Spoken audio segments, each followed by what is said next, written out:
My name is Ranger Elias Warren, and the account I am about to deliver is written in full adherence to official documentation standards, as precisely and objectively as possible. The incident occurred over a single night within the boundaries of Grey Pine National Forest, an area whose terrain I have patrolled, surveyed, and studied for nearly 7 years. The total word count of this introduction is 49 words, and I include that detail only because clarity feels important here, important in a way I never expected until the night the forest changed around me, not through anything supernatural, but through a shift in perception I still struggle to articulate. I began my shift at 1600 hours that evening, the hour when sunlight thins between the tree trunks and the temperature drops just enough to remind you that daylight doesn't last long out here. Grey pine is dense, so dense that even seasoned hikers have described the trails as claustrophobic hallways of living wood. But I've always felt comfortable in that constriction. Routine makes any place feel familiar. Predictable. Navigable. Safe, even. And routine is the backbone of ranger work. You follow your scheduled patrols. You check the same trailheads. You clear the same fallen branches. You maintain signage. You repeat the same protocols, day after day. That predictability is what keeps visitors safe. It's what keeps me steady. The transition into night, however, always changes the tone. Not in a magical way. Just, practically. Visibility evaporates. Sound travels differently. The wind funnels through narrow valleys with strange harmonics that can make even the calmest ranger feel watched by something that isn't there. Animals behave differently too. Deer move with sharper caution, foxes sit still longer, owls call in harsher intervals. Nothing unusual. Nothing unnatural. Merely the ordinary rules of nocturnal wildlife. Still, the night I'm documenting now began with a tension I couldn't explain. I left a ranger station with my standard gear, radio, flashlight, map, GPS, trauma kit, and a new body cam that administration had issued for after-dark patrols. Not that anything had happened recently to justify the upgrade. The last major incident in the area was 2 years back, a lost hiker found dehydrated but unharmed. Grey Pine is not known for dramatic rescues. It's a quiet forest. Dependable. Predictable. I radioed dispatch at 1612 to confirm I was heading out on the South Loop. The sky was fading into that silver-blue wash that happens right before dusk fully commits.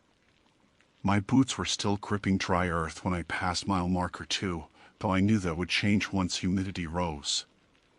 The plan was simple: walk the loop, check campsite A7, inspect the trail maintenance work that volunteers had finished earlier, and return by 2200 hours. That should have been the whole night. Nothing more complicated than that. When I approached the first bend in the South Trail, I noticed something subtle. The forest was too quiet. Not silent, just even. No layered sound. Usually you get a mix of insects, birds, and the constant hush of wind through canopy levels. But that early evening, everything seemed to blend into one soft, unbroken tone. The kind of steady white noise you get from an old fan. I paused, listening harder, trying to pick out individual sounds. Nothing stood out. Just that flat, neutral hum. I tried to shake it off. The forest changes with weather patterns all the time. Air pressure shifts, temperature gradients, these things alter ambient noise in perfectly normal ways. I reminded myself of that, but unease still threaded its way up my spine. It wasn't fear. It wasn't even anxiety. More like a mild alertness, the kind you get when you sense someone enter a room behind you even though they haven't made a sound. I kept walking. By 1700 hours the trail had darkened. The trees in Grey Pine grow tall and narrow, and their branches grid together overhead like ribs. Even with daylight remaining beyond the canopy, the path looked duskier than usual. I switched on my flashlight not because I needed it, but because the optics helped my body cam pick up clearer footage. Protocol. At mile marker 3, I found the first sign that the forest wasn't behaving the way I expected, not in any supernatural sense, but in a way that made my training itch. A fallen tree blocked part of the path. Fresh. The interior wood was pale, not yet oxidized. It hadn't been there during my last patrol 2 days earlier. That wasn't unusual by itself, storms knock down trees all the time. But the orientation of it struck me. The trunk had landed diagonally across the trail, with the root system angled upward, as if the tree had been pushed rather than pulled down by wind. Again, that wasn't impossible. Just unlikely. I made a note of it for maintenance. But when I stepped over the trunk, I saw impressions in the soil on the other side. Not footprints. Not paw prints. More like weight shifts. Depressions that didn't match any recognizable pattern. Almost like someone pacing but never lifting their feet fully off the ground. Tried shapes. Smooth edges. I crouched, inspecting them with my flashlight, brushing away pine needles to see better. The soil didn't offer enough detail to give me anything conclusive. Still, something about them felt off. I continued down the trail. By 1800 hours I reached campsite A7. Empty. No tents. No recent fire pits. No trash. No food wrappers. The logbook slot was empty where hikers usually submit voluntary entries. Nothing notable.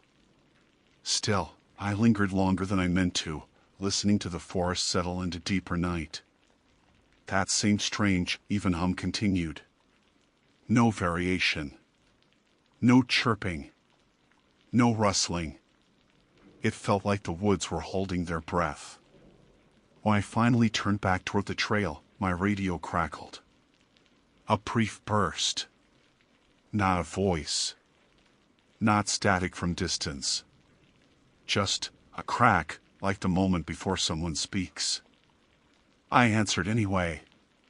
Dispatch, this is Ranger Warren. Radio check. Silence. Then the same crack again. Quick. Mechanical. Not human. I kept moving, telling myself it was just interference from terrain. But 10 minutes later, as I passed mile marker 3 again, I froze. The fallen tree was gone. Not cut. Not shifted. Gone. And the trail beneath it looked untouched. Like nothing had ever been there at all. I stood there longer than I want to admit, staring at the empty trail where the fallen tree had been. Rational explanations lined up in my head the way they always do whenever something doesn't immediately make sense. Maybe I'd mistaken the location. Maybe it was another bend that held the downed trunk. Maybe volunteers had come through unexpectedly and cleared it. Maybe I'd simply been distracted and misremembered the exact spot. Every option sounded plausible as long as I didn't look too closely at the ground. But the ground was what bothered me. If a crew had removed the tree, there would have been indicators, sawdust, drag marks, flattened vegetation, footprints, boot impressions, anything. But the soil was smooth. Pine needles lay scattered in a natural pattern. No breaks. No disruptions. Even the two faint, dragging impressions I had crouched over earlier were gone, replaced by undisturbed earth as if the trail had been lightly raked. I forced myself to keep walking. Not because I wasn't unsettled, I absolutely was, but because stopping would have meant admitting that something in the environment had shifted beyond my understanding. And a ranger who freezes over uncertainty doesn't belong out here after dark. At 1840 the temperature had dropped sharply.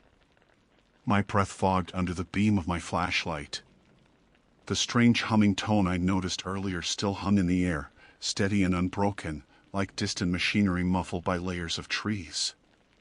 It wasn't loud enough to classify as a disturbance, but it was unnatural for this specific stretch of forest. Gray pine never sounds uniform. It's usually a collage of overlapping noises. But that night felt like someone had turned the forest into a sealed room with one steady ventilation fan running overhead. My radio crackled again. Same brief burst. No voice. No static. Just a single mechanical pop. I stopped walking, lifted the handset, and kept my voice calm. Dispatch, radio check. Are you receiving me? A pause. Then the crack again. Not static. A crack. A short, clipped sound like voltage snapping through a loose connection. I checked the battery level. Full. Antenna intact. Signal should have been strong in this section. It's close to the ridge and usually gives the clearest communication in the entire loop. I switched channels. Called again. Nothing. Not even the crack this time. Fine, I told myself. Radio's malfunction. Terrain interferes. Cold impacts electronics. All normal. But the timing of each burst, the way they came only when I stopped moving, nagged at me. I resumed walking, more aware now of the weight of the forest pressing inward. I could feel my heartbeat rising into my throat, not fast, but deliberate. Controlled. That internal shift your body makes when it notices too many small irregularities at once. By 1910 I reached the fork near the East Ridge Junction. The trail widens here, creating a small clearing where hikers often rest.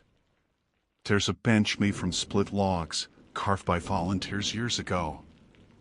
I have sat on that bench dozens of times during night patrols, sometimes to rest, sometimes to collect myself after hauling gear or clearing debris. Tonight, though, I felt no desire to sit. Instead, I swept the light across the clearing and immediately spotted something that didn't belong, a dark patch on the bench's surface. At first I assumed moisture, maybe condensation forming as temperatures dropped. But when I stepped closer, the texture looked wrong. It wasn't wet from dew. It looked smeared. The kind of smear left when someone wipes dirt or mud with their sleeve. I examined it with the flashlight angled low. The smear had finger marks in it. Not footprints. Not animal prints. Finger marks. Dragged across the wood in uneven strokes. Someone had sat there recently. And they'd either been cleaning their hands or wiping something off them. The temperature seemed to drop even more. I took a slow breath, then circled the clearing, checking for signs of a hiker, tracks, discarded gear. Nothing.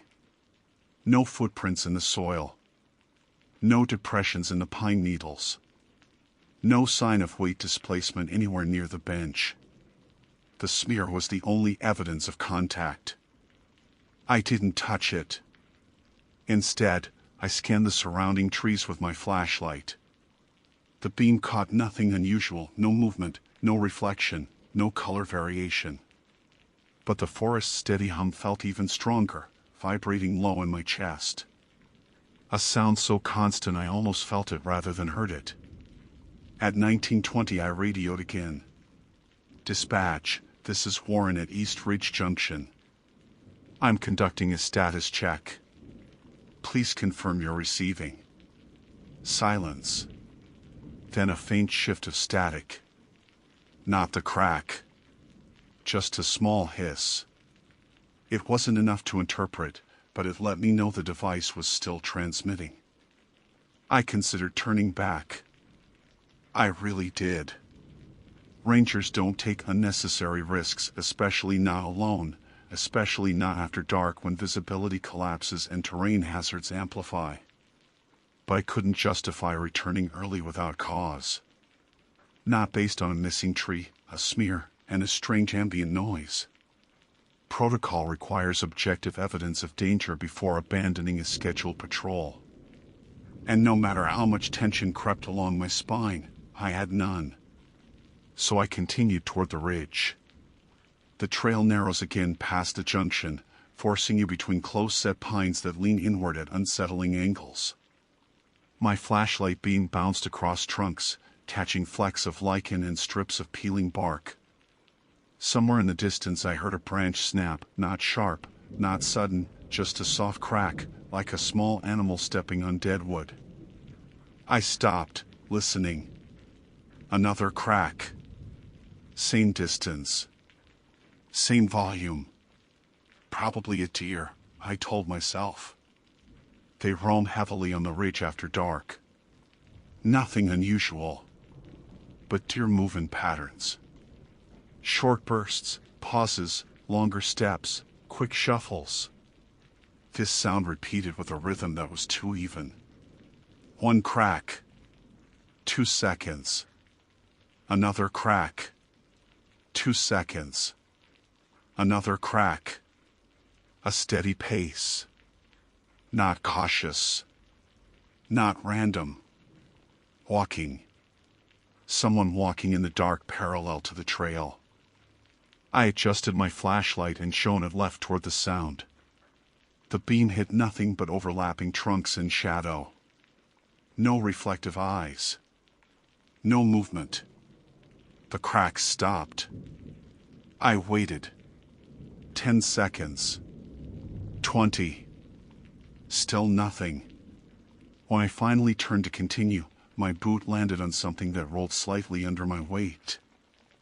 I pulled the light down. A pine cone. But not a fresh one. This one had been stripped clean, scales removed and long, even spirals as if peeled by hand. Strange, but not impossible. Squirrels do it sometimes. Occasionally even bored hikers. But there was another next to it. And another. Dozens of stripped pine cones arranged loosely across the ground, spread wide through the narrow corridor of trail. Some placed in clusters, others in strange straight lines. The kind of pattern you wouldn't notice until you were standing directly in it. I exhaled slowly, my breath fogging in the cold beam of light. The forest around me remained still. The hum never changed pitch. Nothing moved. But every stripped pine cone was positioned facing the trail. Like someone had placed them deliberately. And they hadn't been here earlier. I backed out of the cluster of stripped pine cones slowly, careful not to disturb their arrangement. It wasn't that I believed they held some deeper meaning, it was simply training. When you encounter something you don't yet understand in the field, you don't alter the scene. You observe. You document. You leave it as untouched as possible until you can make sense of it later. But walking backward along the narrow corridor of pines made me uncomfortably aware of how tightly the forest pressed in around me. The trees felt closer than they had earlier, their trunks leaning inward with sharper angles, as if the darkness itself had shifted their posture. Once I'd stepped out of the largest cluster, I lowered my flashlight again and scanned the ground behind me. No pine cones beyond the narrow stretch. No unusual patterns. No footprints. Just a regular scattering of needles and soil typical of the ridge trail. Whatever the arrangement meant or didn't mean, it was contained to that small area. I checked my radio again. Dispatch, this is Warren. Be advised I'm observing what may be evidence of off-trail activity near the ridge. Requesting confirmation of communication. The radio responded with silence. No pop. No static. Not even the faint hiss I'd heard before. Just dead air. I switched channels. Tried another frequency. Nothing. At that point I began to suspect equipment failure. Radios don't just drop off entirely without warning, but cold can interfere with certain units, and battery contacts sometimes shift as temperatures drop. Still, The timing wasn't ideal. Losing comms while on night patrol is never something you simply shrug off. I kept moving east toward the ridge, though my pace was slower, my ears sharper. The steady low hum that had followed me since dusk still droned faintly through the forest, vibrating more as a physical presence than a sound. I tried identifying its source: wind, distant highway noise, maybe some form of atmospheric resonance, but the tone was too consistent. Elevation changes didn't alter it. Tree density didn't change it.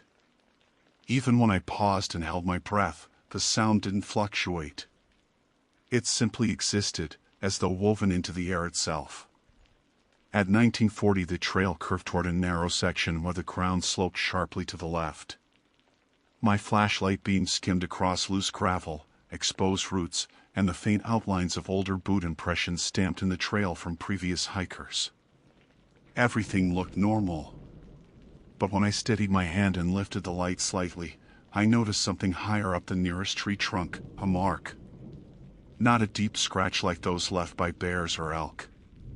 Not graffiti. Not the straight cut of a hatchet or a knife. Just a faint indentation at shoulder height, about an inch long, pressed into the bark as though someone had leaned their weight against the tree repeatedly. I touched the mark gently. The bark was cool, slightly damp, unbroken. The indentation couldn't have come from a backpack strap or gear rubbing against it. Wrong height, wrong orientation, wrong depth. But it wasn't alarming. Hikers do strange things without realizing it. People fidget. They lean. They press their shoulders to trees while resting. The human body leaves subtle traces even when we think we're passing through nature invisibly. Still, when I walked a few more steps forward, I found another mark on the next tree. Then a third. Then a fourth. All at shoulder height. All angled slightly inward toward the trail. I felt the first true ripple of unease then, not fear, not panic, but recognition. Someone had walked this trail before me, within the last few hours, and they had repeatedly braced against the trees as if steadying themselves. Possibly an injured hiker. Possibly someone disoriented. Possibly someone lost. But if that was the case, why had no call come in? Why hadn't dispatch notified me of a missing person? Why were there no footprints? The marks continued for nearly 30 yards. Then they stopped abruptly. I swept my flashlight across the ground where the impressions ended. A fresh layer of needles blanketed the soil. No disturbances. No signs of collapse. Nothing that suggested someone had turned off the trail. Just clean, uninterrupted forest floor. It made no sense. The temperature dropped again, colder than expected. My fingers stiffened slightly against the flashlight, and the air hit my throat with a sharp bite. Night had fully settled, the last remnants of daylight gone. My beam carved the only clear path forward. At the ridge overlook, I paused. The view usually opens into a wide valley, dark rivers of tree canopy flowing toward the horizon. But haze clung low tonight, making the valley look heavier, as if the darkness had mass. The hum in the air felt stronger here, not louder, but denser, like pressure against my ribs. I reached up to adjust the strap on my backpack just as something flickered at the edge of my vision, a brief, subtle movement far beneath the ridge. I turned my flashlight toward the valley floor, narrowing the beam. Nothing moved. But the trees looked misaligned. I blinked, trying to make sense of it. It wasn't that the forest had changed, it was my depth perception. The trees looked too close together in some places and too far apart in others, as if the natural geometry of the valley had shifted slightly. Optical illusions happen at night. Light behaves differently across long distances. My brain knew that. But the unease stayed with me, a low urgency humming under my skin. I decided not to linger. As I turned back to the trail, my boot brushed something soft. I angled the light down. A wool glove. Gray. Slightly damp. No tears. No blood. Just a single left-hand glove lying in the middle of the trail. I crouched, studying it. The fabric was cold but not frozen. It hadn't been here long, maybe an hour or two at most. But gloves are personal items. People don't usually drop them without noticing, especially in cold weather. And again, no footprints. No sign indicating the direction the owner had gone. I lifted the glove and examined the inside. The lining was intact. No name tag. No identifying marks. Just a common, store-bought winter glove. Protocol dictated that I bag it for lost and found. But before I could secure it, the radio on my vest emitted a faint sound. Not the pop. Not static. A breath. One slow, steady exhale. Human. Close. The sound lasted 2 seconds, then the radio went silent. I didn't move. My own breath felt trapped in my chest, locked under the sudden weight of the forest. The hum in the air seemed to pulse once, just once, like the woods had acknowledged something. Then the radio crackled again. Same breath. Same pace. A second, matching exhale. Someone was transmitting from extremely close range. Someone who wasn't speaking. Just breathing. And they were breathing with me. I held perfectly still, my fingers tightening around the glove without meaning to. The radio, clipped to the front of my vest, remained silent after that second breath. No static. No pop. Nothing. Just dead air, as if whoever or whatever had exhaled into the transmitter had stepped back and was waiting. I forced myself to take a slow, controlled inhale, listening for any shift in the forest. The hum still vibrated faintly through the air, steady and low. No footsteps. No branches cracking. No movement in the brush. Nothing that suggested someone was physically near me. And yet the breath I'd heard through the radio had been close. Too close. The kind of distance where you can hear resonance in the throat, the slight catch of moisture, the softness of lips parting.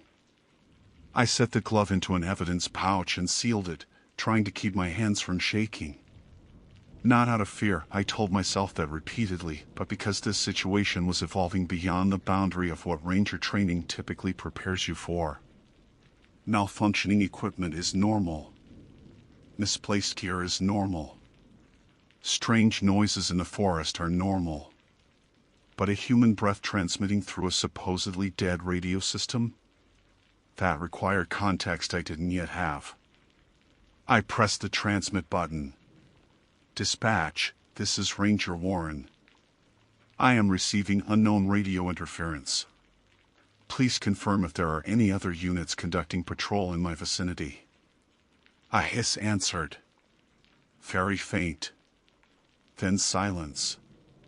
The urge to step off the ridge and head straight back to the station grew stronger, but protocol mattered. Rangers don't abandon patrol unless there is a verified safety threat. And despite the tightening in my gut, I didn't yet have evidence of one. Just anomalies. Just static variables. Just a forest behaving differently than usual. I continued down the trail, flashlight sweeping steadily across the path. The air grew colder, sharp enough that my breath fogged thicker now. The hum, which had followed me since dusk, no longer blended into the background. It felt closer, almost directional, though I couldn't pinpoint where it came from. I slowed my pace, listening carefully. Every time I paused, the hum seemed to fill the space my footsteps left behind. By 20:05 I reached a section of trail where the trees opened slightly, creating a narrow corridor flanked by uniform pines. I'd walked this stretch dozens of times. I knew its angles, its roots, the way my light typically fell across it. But when I lifted the flashlight now, something looked off. The corridor was too straight. Not artificially straight, just unnaturally consistent. Every trunk stood at perfect intervals, their spacing so exact it made the trail look engineered instead of grown. I stopped and aimed the light upward, tracing the vertical lines. The branches formed a tight lattice overhead, but even that looked too symmetrical. Optical illusion, I reminded myself. Darkness plays tricks. Narrow beams distort depth. You've been out here for hours. Your eyes are fatigued. But illusion or not, my instincts prickled. I walked slowly, boots crunching softly against the needles. 30 steps in, my radio crackled again. I froze, hand instinctively finding the transmitter. The sound wasn't a breath this time. It was a faint, rhythmic tapping. 3 taps. Pause. 3 taps. Pause. Not Morse code, wrong cadence, wrong spacing. More like someone lightly tapping the radio mic with their finger. I raised the handset. Unknown station, identify yourself. No response. Another 3 taps. My breath fogged in front of me, drifting slowly in the cold air. I didn't move. Tap, tap, tap. Then nothing. I lowered the radio, pulse steady but heavy. Every explanation I conjured was reasonable: interference, battery failure, a stuck transmit button somewhere on the network. But none accounted for the timing. None explained why the sounds occurred only when I paused. Only when I was alone in tight corridors or blind spots. I resumed walking, scanning the trees for reflective tape or markers that would indicate volunteer groups or maintenance crews. But there was nothing. No signs of human activity at all. Even the usual scuffs on the trail edges seemed smoothed over tonight. At 2017 I reached another clearing, smaller than the ridge overlooked but wide enough that I could see 30 or 40 feet in all directions. My flashlight's beam shook slightly at the edges, not because my hand was unsteady, but because cold was settling deeper into my joints. I rolled my shoulders, trying to loosen the tension. Then I noticed something on the ground near the center of the clearing. A shape. Small. Irregular. When I stepped closer, the light revealed a crumpled piece of paper. No laminated paper. A trail map. I knelt beside it and flattened the corner with my glove. It was damp but intact, protected by the lamination. The map showed the northern portion of Gray Pine, folded once, cleanly. No tears. No dirt. As though it had been dropped gently rather than blown by wind. There was handwriting on it. Tiny, printed handwriting near the bottom margin. A time, 1942. And 2 words, still here. My stomach tightened. This was no accident. Someone had left this intentionally. And according to the timestamp, they had done so approximately 35 minutes earlier. That meant they were still nearby. Possibly watching. Possibly injured. Possibly disoriented. Loss of direction in dense forest can lead to panic, and panic leads to mistakes. That alone was enough to shift my protocol. I called out, projecting my voice carefully. This is Ranger Warren. If you can hear me, I have your map. Please respond. I'm here to help. Silence. I listened for movement, branches shifting, footsteps, breathing, anything. Nothing reached my ears except the constant hum threading through the air like an undercurrent. I tried again. If you're hurt, stay where you are. I'll come to you. More silence. Then the radio crackled, not a breath, not tapping. A single word, distorted and faint, filtered through static. Here. My blood chilled. Not because of the word, but because the voice didn't sound distant at all. It sounded as if someone had spoken directly into my own radio microphone. Close enough that I should have heard them physically as well. But I hadn't. I raised the radio. "Identify yourself." No reply. Just the hum. Then, behind me, soft, almost imperceptible, a sound brushed the silence. A footstep. Not heavy. Not rushed. Just a single, deliberate shift of weight on pine needles. I spun, flashlight slicing through the darkness. The beam hit trees. Roots. Empty ground. Nothing else. But I knew what I'd heard. Someone was in the clearing with me, keeping perfect pace with the dark. I kept the flashlight steady, sweeping it slowly across the clearing in a deliberate arc. The beam cut through pockets of mist thinning just above the ground, lighting patches of pine needles, exposed roots, and the bases of tree trunks. Nothing moved. Nothing shifted. But the impression of that single footstep clung to me like static. I knew I hadn't imagined it. Weight had shifted behind me, light, careful, human. Someone was out here. I didn't call out immediately. Years of fieldwork teach you that raising your voice in the dark isn't always the smart move, not until you understand context. A lost hiker will usually respond quickly when they hear a ranger. Someone trying to avoid being found will not.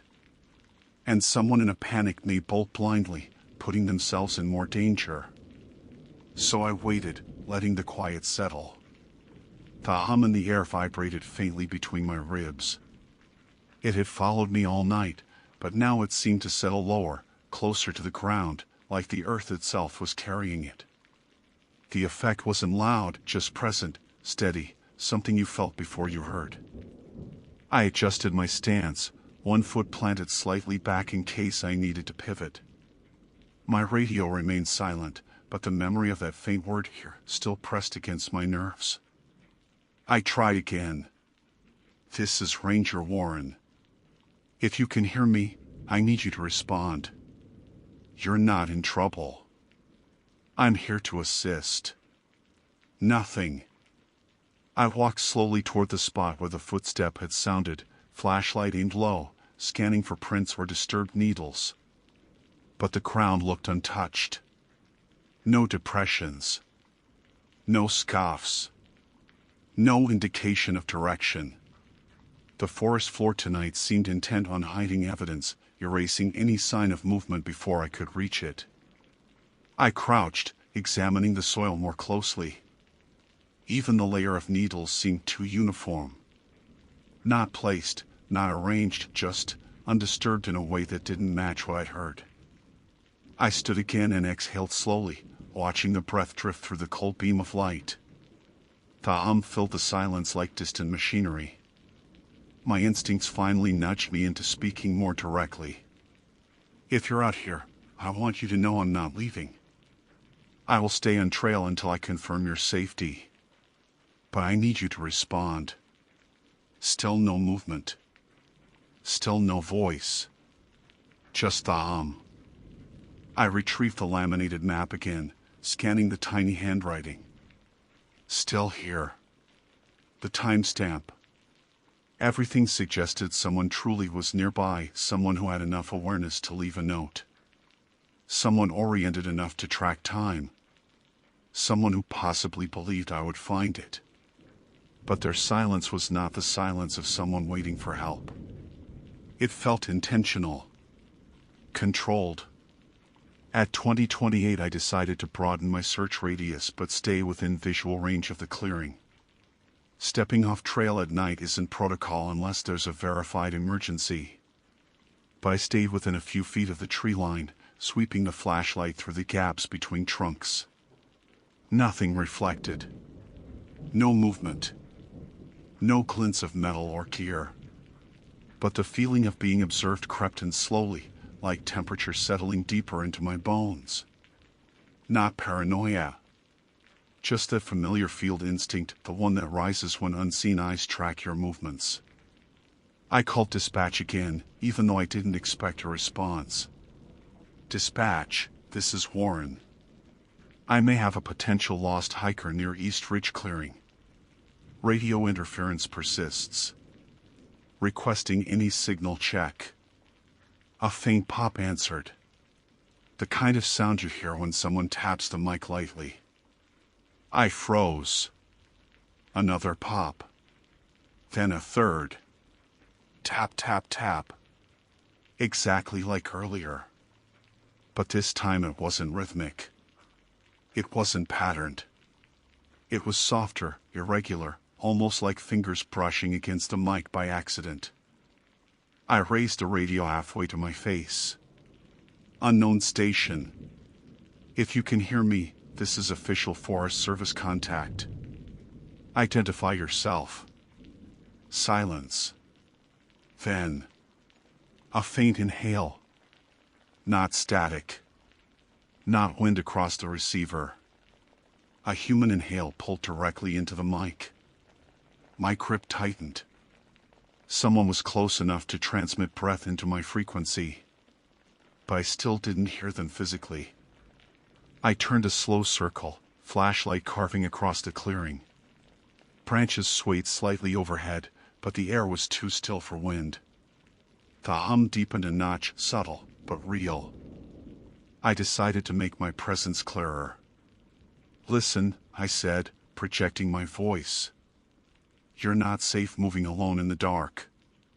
If you're injured or disoriented, I need you to stay put and speak to me. I don't want to escalate this into a full search and rescue unless necessary. A pause. The seemed to fill every inch of that pause. Then my radio crackled again. A whisper, not words. Not intentional.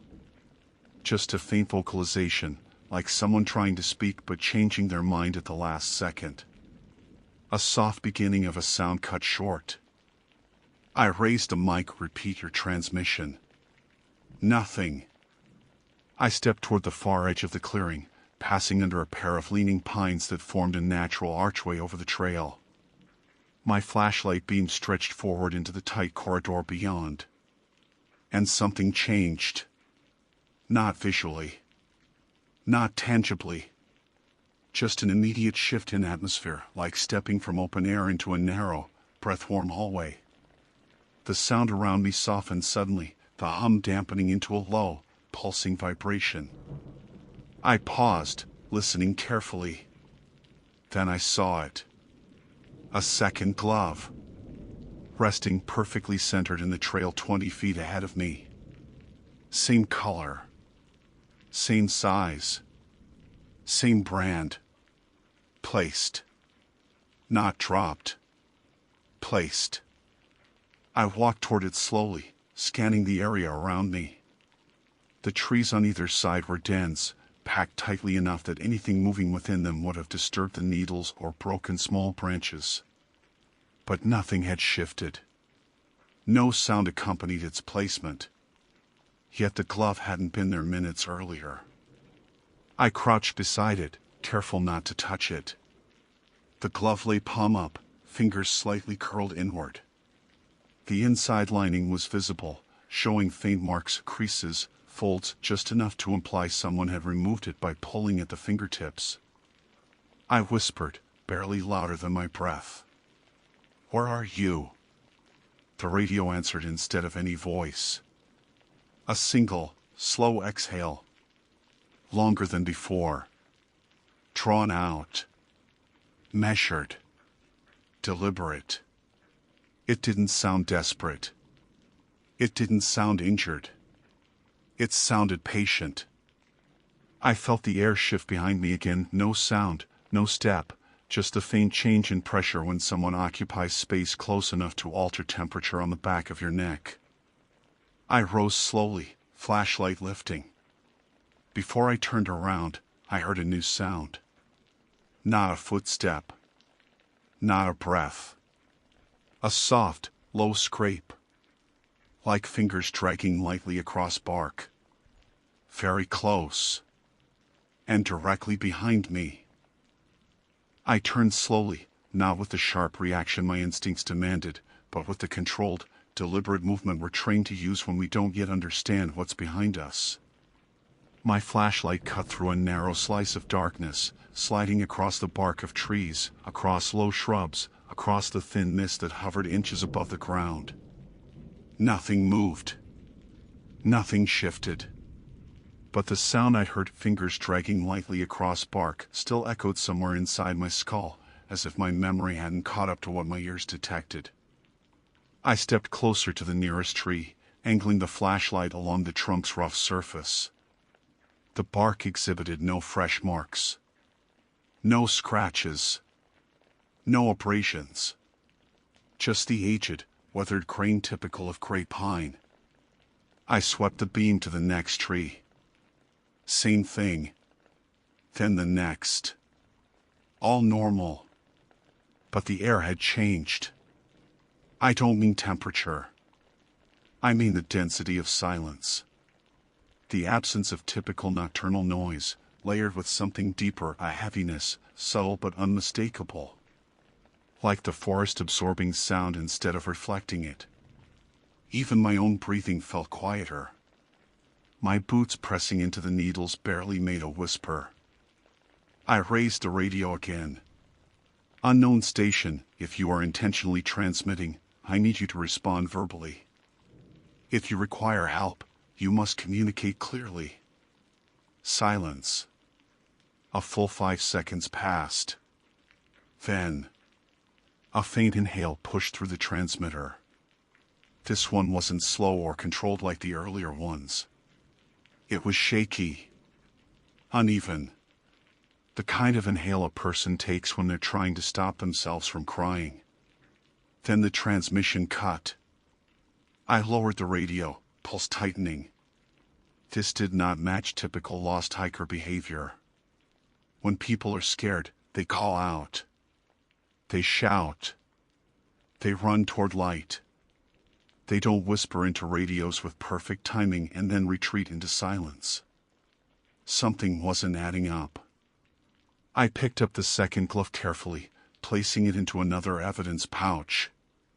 Both gloves now sat in my pack, the only tangible proof that someone else was truly out here. As I stood again, my flashlight beam fell across something new. On the ground, about 10 feet farther down the trail, lay an object half buried in needles. A phone. Screen down. Case dark gray. Edges scuffed, but intact. I approached slowly, the hum in the air seeming to vibrate more deeply with each step, as though it responded to my proximity. Kneeling beside the phone, I turned it over with 2 fingers. The screen was cracked diagonally but not shattered. When I pressed the side button, the display flickered once. Then it lit. Not to the lock screen. To the camera. Front-facing camera. And for a second, just one single, blinking second, the screen displayed an image before glitching into black. A close-up of someone's face. Eyes wide. Breathing visible in the shake of the frame. As if the phone had been recording at the moment it was dropped. The screen went dark again. Battery dead or corrupted. I didn't know which. I bagged the phone quickly, rising with a sharpness I couldn't suppress.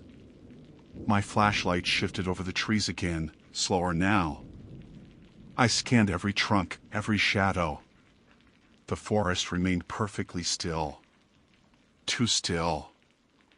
I attempted dispatch once more. Dispatch, this is Ranger Warren reporting possible missing individual. Evidence found includes gloves, personal phone, and unknown radio transmissions. Requesting assistance. The radio answered with a faint crack. Then, something new. A soft, low murmur. Not words. Not a voice directed into the mic. More like the background sound of movement, fabric brushing, air shifting, breath being held. Then it ended abruptly. The hum settled again. Okay, I thought. Enough. Strict realism or not, something was wrong in this section of the forest. Something I couldn't explain with protocol alone. A person was out here, leaving items behind, moving quietly, transmitting breath and murmurs through a device that shouldn't be receiving anything. I had to locate them before temperatures dropped further, before they wandered off trail, before the situation escalated into a multi-unit search. I moved forward, flashlight steady but my breathing low and controlled. The trail narrowed again, and the trees leaned so close overhead that the sky became nothing more than a thin band of darkness. My boots made almost no sound.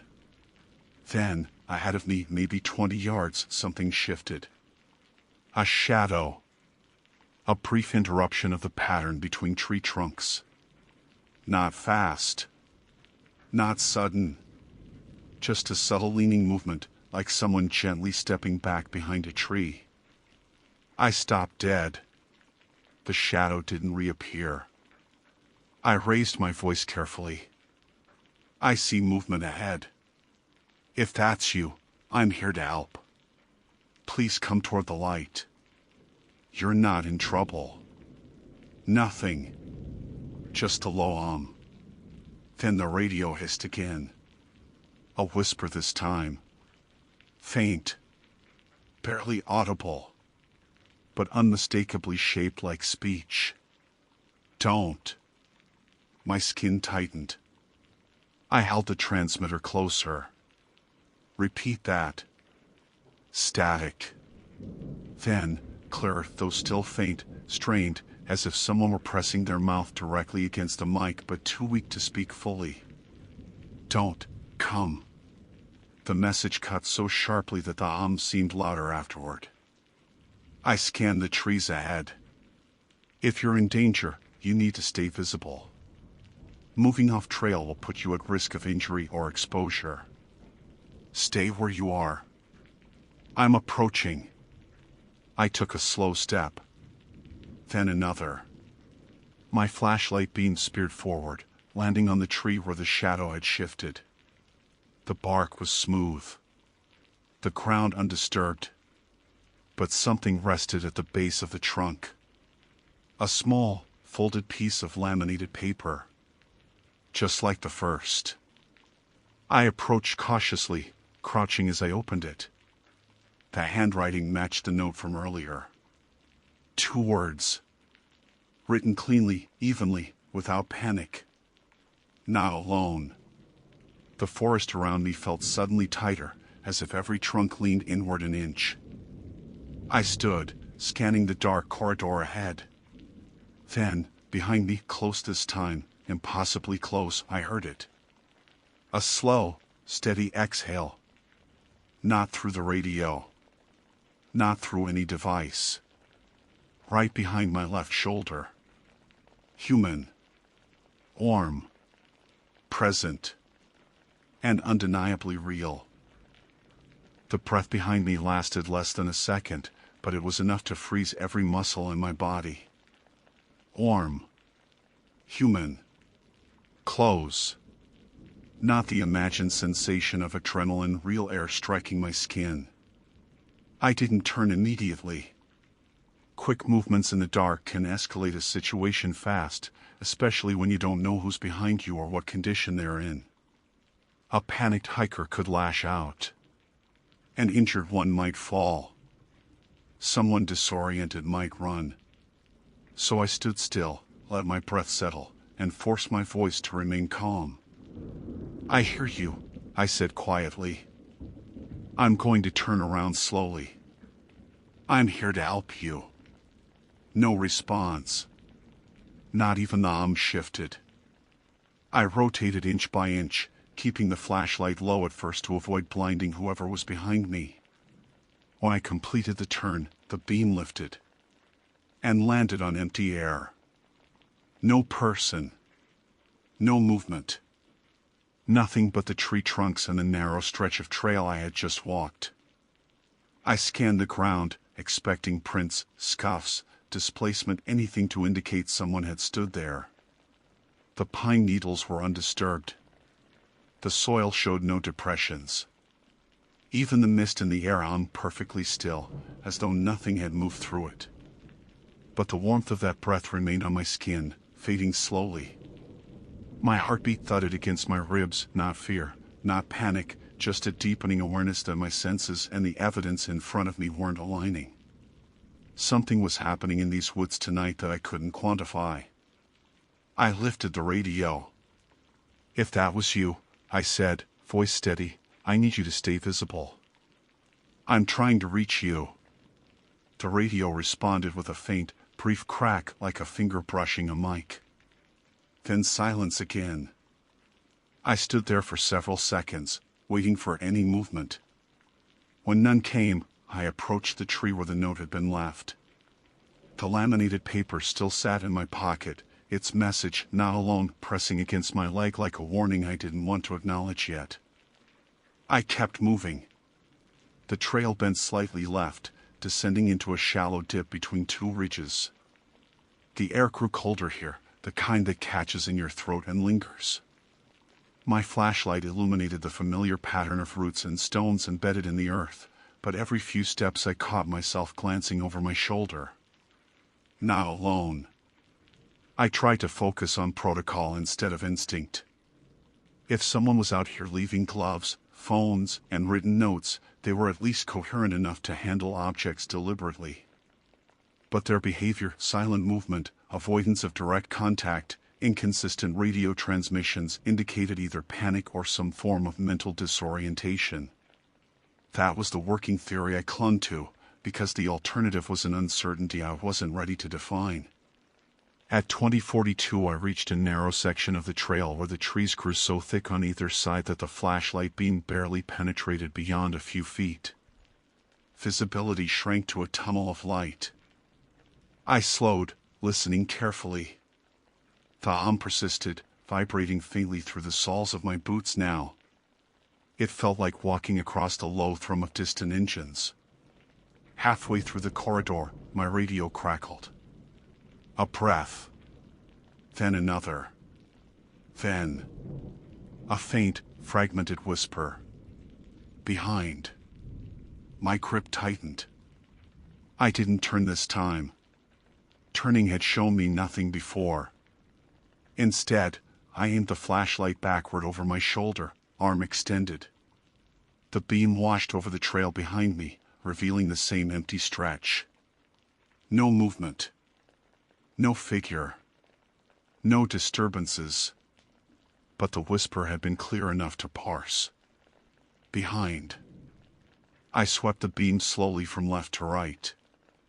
The trees stood silent and straight, their bark catching thin slices of light. Nothing moved between them. No shape shifted. But my pulse hammered harder now, not from fear but from a growing, rational concern. Whoever was transmitting through the radio was very close. Possibly within feet at times. And moving silently. I resumed forward motion. The trail widened again, opening into a small basin where runoff from storms tended to collect. The ground was damp, soft in places. Perfect for tracking footprints. Perfect for confirming, finally, that someone else had been walking here. But when I shone the flashlight across the mud, I saw nothing. Not even my own prints.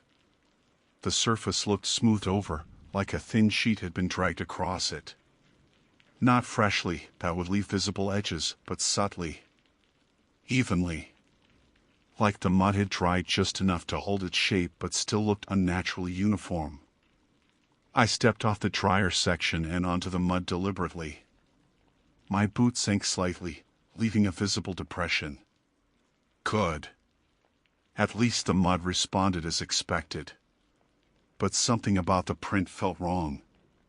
When I lifted my foot, the impression began to soften, not fill in from moisture, not crumble, soften. The edges of the print rounded out slowly as if the mud had elasticity, like it was relaxing back into its previous state. I stepped back. The print continued to smooth. Not rapidly, but persistently. The hum deepened under the ground. My breath fogged faster. I moved on quickly, not wanting to watch the print disappear fully. At 20:55, the trail brought me to another makeshift bench carved from a fallen tree. I'd passed it hundreds of times before. It looked the same as always: rough surface, weathered grain, moss edging along the base. But when I lifted my flashlight toward it, something glinted faintly. A reflective strip. I stepped closer. A backpack. Small. Bright orange. The kind day hikers carry. It was propped neatly against the bench, straps facing outward, as if placed intentionally to be found. I crouched beside it and checked the outer pockets. Empty. Completely empty. I opened the main compartment. Also empty. Not a single item inside.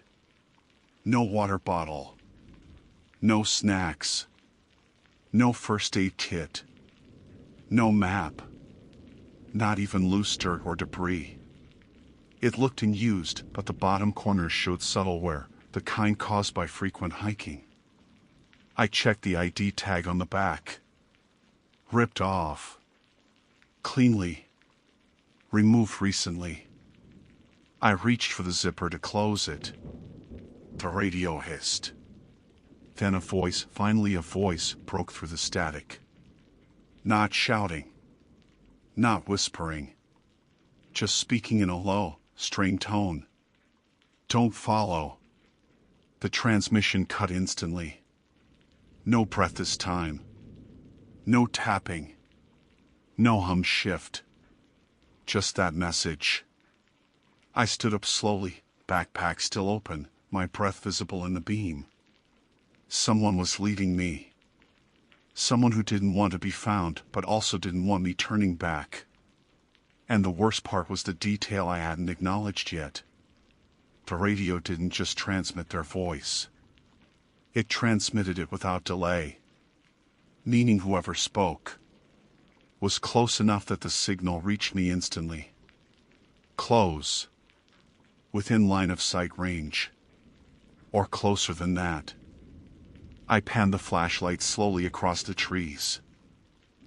And for the first time all night, I saw it. A shape. Human height. Standing between two trunks. Perfectly still. Watching. The figure didn't move. It stood completely still between the two trunks, half obscured by darkness, far enough that the flashlight's beam couldn't fully catch detail, but close enough that I could make out the unmistakable outline of a person. Upright. Facing me. Watching. I didn't raise my voice yet. In the dark, with the cold settling deeper and the forest behaving the way it had been, shouting felt like the wrong move. Instead, I steadied my stance, kept the flashlight angled slightly lower so I wouldn't blind them, and spoke evenly. I can see you. I'm Ranger Warren. If you're lost, I can help you. The figure didn't react. Not a shift of weight. Not a tilt of the head. Not a step. Just stillness. I raised the light an inch. Still no movement. Are you hurt? I asked. Do you need assistance? The hum threaded through the silence, vibrating faintly under my boots. The figure remained frozen. Then, slowly, subtly, it leaned. Not forward. Not back. Sideways. A gradual, controlled lean to the left, angled so unnaturally that for a moment I thought my perception was skewed by the darkness. But no, its upper body shifted left while its legs remained rooted in place, a motion too smooth, too steady for someone who'd been standing rigid moments before. I lifted the flashlight higher, trying to catch its face. The figure straightened abruptly. My breath caught, not from fear but from the jarring contrast of movement after stillness. I kept my voice steady. Stay where you are. This time, the figure stepped backward. One step. Then a second. Silent steps. No crunch of needles. No shift of branches. Just smooth, quiet movement deeper into the trees. I followed a few feet, not enough to close distance but enough to maintain sight. I didn't want them disappearing again, leaving only clues and breath in the radio. As I stepped forward, my radio crackled. A single word filtered through, tight with strain. Don't. The transmission was too close again, someone speaking into a mic from only a few meters away. I scanned the trees wider now. The figure was no longer where it had stood. My flashlight beam revealed only trunks and shadows.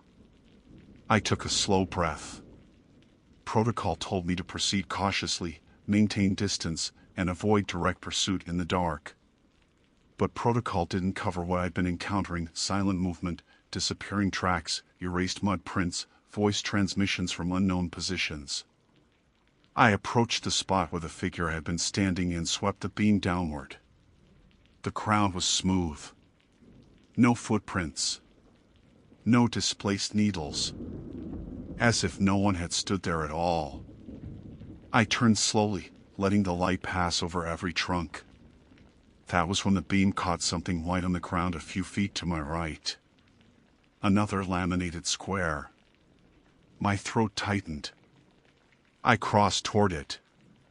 Just like the others, the note was folded once, cleanly. I lifted it and opened it under the flashlight. Same handwriting. Same neat spacing.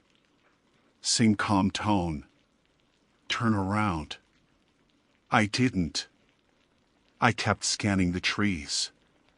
My voice stayed low but firm. If you're trying to warn me, speak to me directly. I'm here to help, but you have to communicate clearly. Silence.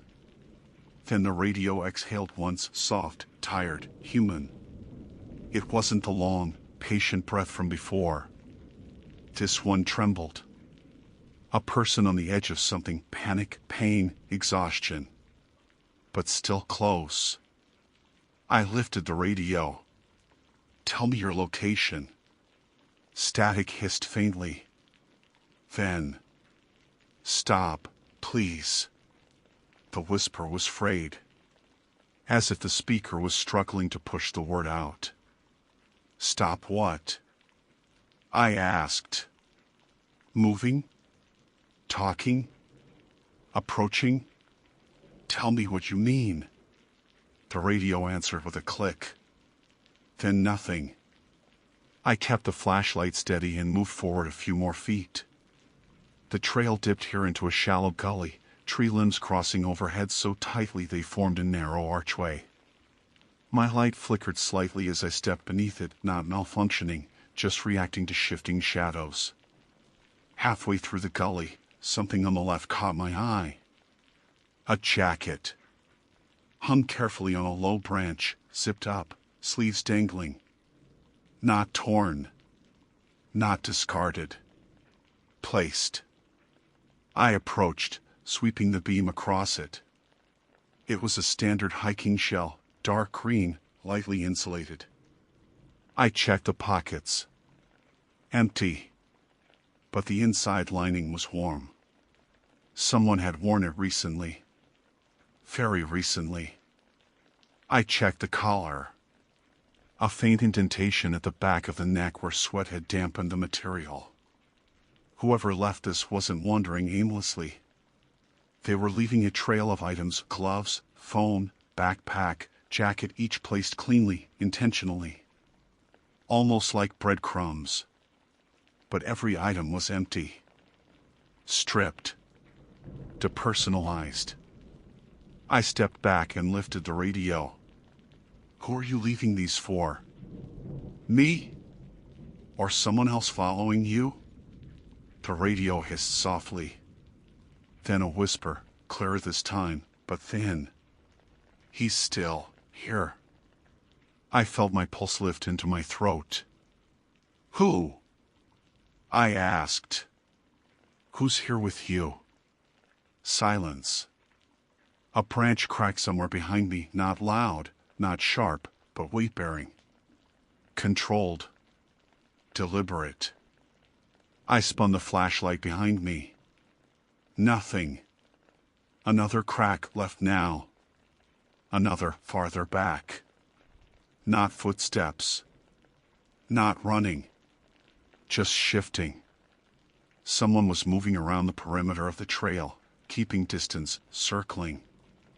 I stood perfectly still, listening. The cracks continued at irregular intervals, never in the same place twice, always at the edge of the beam's reach. Not chaotic. Not random. Patterned. They were tracking my position, keeping exactly far enough to avoid being illuminated.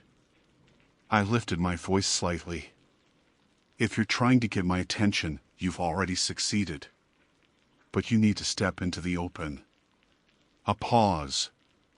Then the radio clicked again. No breath this time. Just a soft, quiet sentence, spoken with clarity that cut through the static. You're following the wrong one. I froze. The wrong one. My breath fogged sharply in front of me. What do you mean? I asked. Explain. Who am I following? The forest fell still. The hum deepened underfoot. Another branch cracked much closer this time, no more than 10 feet to my right. I swung the flashlight toward the sound, and a figure stepped from behind the tree. Not the one I'd seen earlier. Smaller. Shoulders hunched. Barely upright. Their clothing torn. Their face obscured by shadow. And their right hand lifted weakly, trembling. As if trying to warn me. Or wave me back. Then my radio hissed, and the same strained voice whispered with a pain I could feel. Run. As for me, I still patrol Gray Pine. But after that night, once the sun goes down, I never walk the ridge alone. The figure's whispered run lingered in the cold air, thin and frayed, a sound that barely held itself together. My instinct pushed forward, not away. Running without information is how rangers get people killed. So I stepped toward the hunched figure slowly, keeping my flashlight angled low to avoid blinding them. I'm coming to you, I said, keeping my voice steady. Just stay where you are. The figure swayed, one hand still lifted in that frail, wavering motion. Their breathing came unevenly, a shallow, broken rhythm that suggested exhaustion or injury. I closed the distance by a single step, then another. Behind me, another branch cracked. Not the soft shift from earlier. This one was heavier. Weight-bearing. Full stride. I spun the beam back in that direction, catching only the tail end of movement, a shadow slipping behind a tree, out of reach of the light. 2 people. There were 2. Or had been 2 the whole time. I raised the radio. Dispatch, I require immediate assistance. Multiple individuals located, possible injury, potential threat. Even though I knew it wouldn't transmit properly, protocol demanded I try. The radio responded with a hiss. Then a harsh, clipped whisper. Don't look away. The voice wasn't the injured figure's. It came through the radio from somewhere close, too close. I snapped my flashlight back toward the hunched figure, but they'd moved. Not far. Just enough that their outline didn't match where they'd been seconds earlier. As if they'd taken a step sideways without lifting their feet. Stay where you are. I called. They froze again, arm trembling. I stepped closer, carefully, slowly. The figure's face remained in shadow, but now I could see the clothing torn at the shoulders, streaked with dirt and pine sap, saturated at the sleeves. Their boots were mismatched. Their left ankle seemed twisted, judging by the angle of their stance. They were real. Injured. Present. And terrified. "Tell me what happened," I said. "Has someone been following you?" Their hand lowered just slightly, fingers curling inward. Their voice cracked out again, barely more than breath. "Behind you." I turned. My flashlight beam landed on empty trail. Then, faint motion to the left. A silhouette again, upright, still, watching. The same height and shape as the figure I'd seen earlier. Not the injured one. The other one. I aimed the flashlight toward them, but the beam never caught more than outline. Their face stayed hidden behind a trunk. My breathing tightened. I kept my body angled so neither figure was fully behind me. "This is Ranger Warren," I said firmly. "If you're hurt or confused, I need you to step into the light." Nothing. Not even a shift of stance. Ice crawled up the back of my neck. I lowered the radio, but before I could speak, it crackled. A new voice this time. Weak. Pained. Desperate. "He's not with me." The hunched figure flinched at the sound, as if the voice came from much closer than the radio. I exhaled slowly, stepping so my back nearly touched a tree trunk, limiting the angles where someone could approach. My beam flicked between the two figures. The one far off. The one swaying in front of me. Two people. Two separate movements. Two patterns of behavior. One injured. One avoiding me.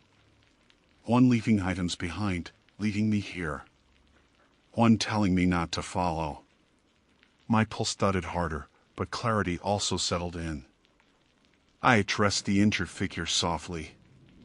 "Did you leave the gloves? The map? The backpack?" A tiny shake of their head. Slow. Definite. "Who did?" I asked. Their breath hitched, visible fog trembling in the air. "He wants me back."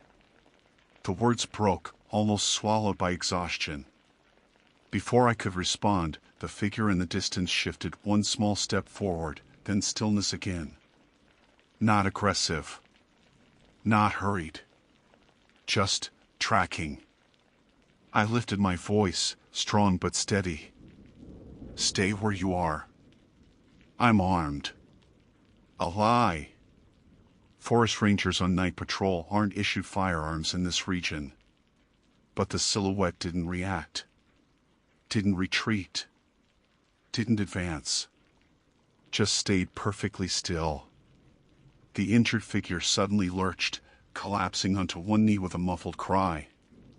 Instinct took over. I moved toward them fast, kneeling beside their shoulder. "It's okay," I said, checking them quickly for visible wounds. Their pulse raced under my fingers.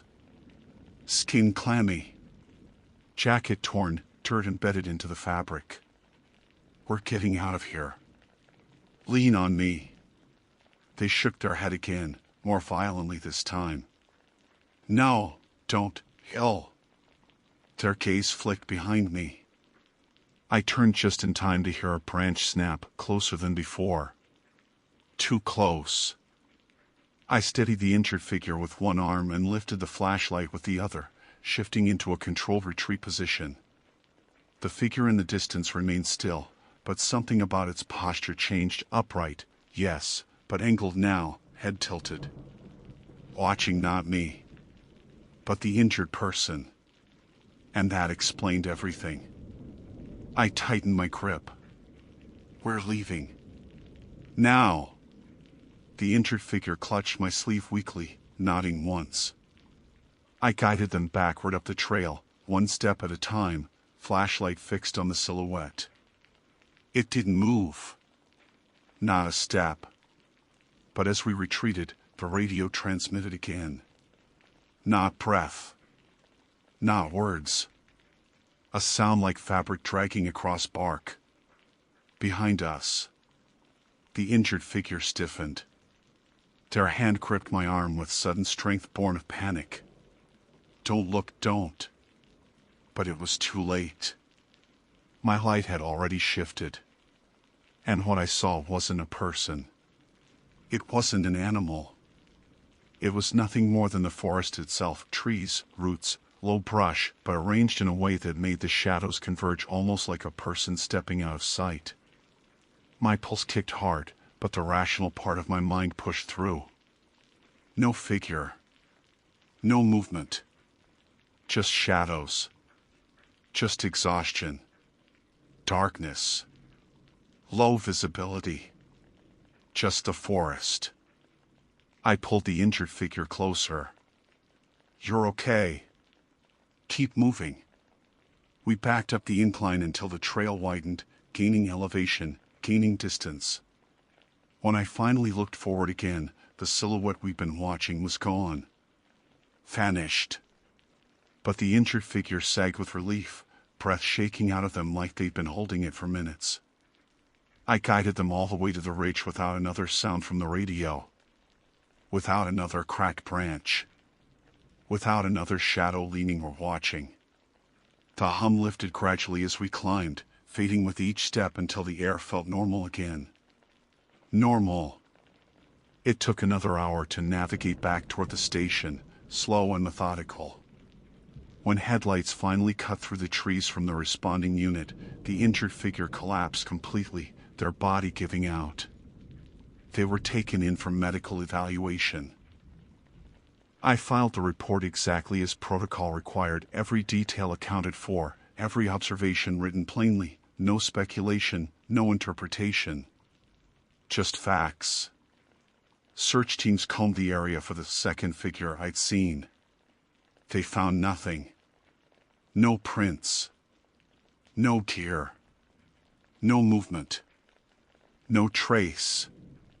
The only evidence recovered was the trail of items, the gloves, the phone, the jacket, the notes.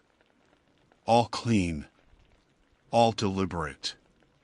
The injured hiker recovered enough to speak the next day. They confirmed being followed. But when asked by whom, they refused to answer. Only whispered. "He doesn't move when you see him." And wouldn't say anything else. As for me, I still patrol Grey Pine. But after that night, once the sun goes down, I never walk the ridge alone.